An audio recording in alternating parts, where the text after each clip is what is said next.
Bagaimana menyikapi seseorang yang merasa tidak memiliki dosa, Ustadz?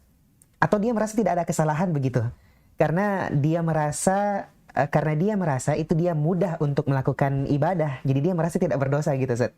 Sementara kan dalam hadis disebutkan bahwasanya kita ini memang adalah makhluk yang berdosa begitu. Bismillahirrahmanirrahim. Alhamdulillah wassalatu wassalamu ala Rasulillah. Jadi dalam beribadah itu ada 3 rukun yang harus kita penuhi.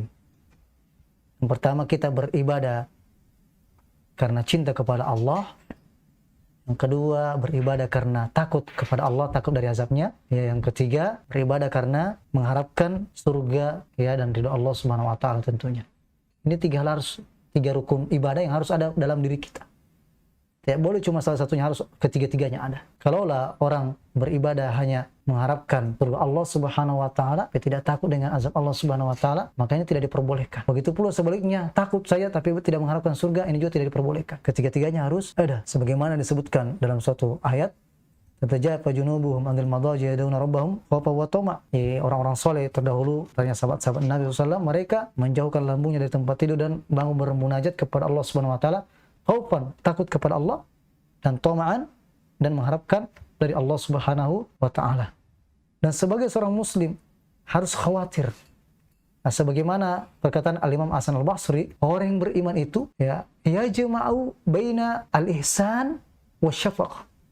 Orang yang beriman itu mengumpulkan perbuatan baik dan khawatir terhadap azab Allah Subhanahu wa taala. Khawatir kalau ibadahnya tidak diterima. Kalaulah Nabi Ibrahim alaihissalam saja, Nabi Ismail alaihissalam saja, ya setelah melakukan ibadah, perbuatan amal yang baik dan mulia, kemudian mengatakan, Rabbana taqabbal minna. Rabbana taqabbal minna. Ya Allah, terimalah amal ibadah kami. Mereka khawatir kalau tidak diterima amal ibadahnya. Allah menyebutkan, innama yataqabbalullahu minal muttaqin. Allah SWT hanya menerima amal ibadahnya orang bertakwa. Pertanyaannya, apakah kita sudah bertakwa kepada Allah Subhanahu wa taala? Maka dari ini harus kita ya berusaha sampai kepadanya. Kemudian ya kita tidak ada yang dari kita ini terlepas dari dosa, sebagaimana dalam hadis, kullu bani adam khata' wa khairu khata'in tawwabun. Iya. Setiap kalian punya dosa. Ya, terkadang terjatuh dalam kesalahan dan dosa. Dan sebaik-baik orang yang bersalah dan berdosa ia adalah senantiasa berbanyak bertobat kepada Allah Subhanahu wa taala.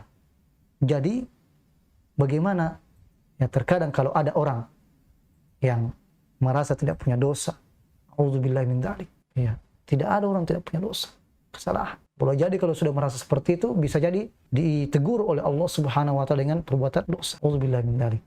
Jadi kita harus berikan sikapi dengan apa? Berikan nasihat kepadanya, mengingatkan hadis tersebut.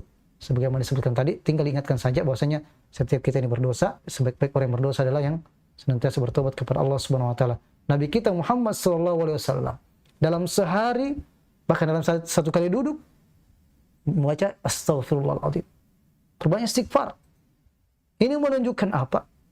Kita dianjurkan memperbanyak istighfar kepada Allah Subhanahu wa taala, istighfar dari dosa-dosa kita. Artinya apa? Setiap orang punya kesalahan. Lalu kemudian bagaimana dengan pemikirannya ini, Ustadz? Orang seperti yang kita sebutkan tadi ini, indikatornya dia merasa tidak berdosa karena kan dia mudah melakukan ibadah, Ustadz. Ini apakah benar orang yang rajin beribadah itu otomatis suci begitu, Ustadz?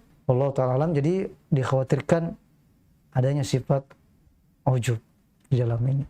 Tentunya kita tidak bisa memponis secara langsung katakan kalau ada ujub, tapi cuma diingatkan saja. Jangan sampai merasa lebih daripada yang lain. Wala tuzakku anfusakum. Allah mengatakan sendiri demikian. Janganlah kalian merasa diri kalian suci. Wa a'lamu bimanittaqa.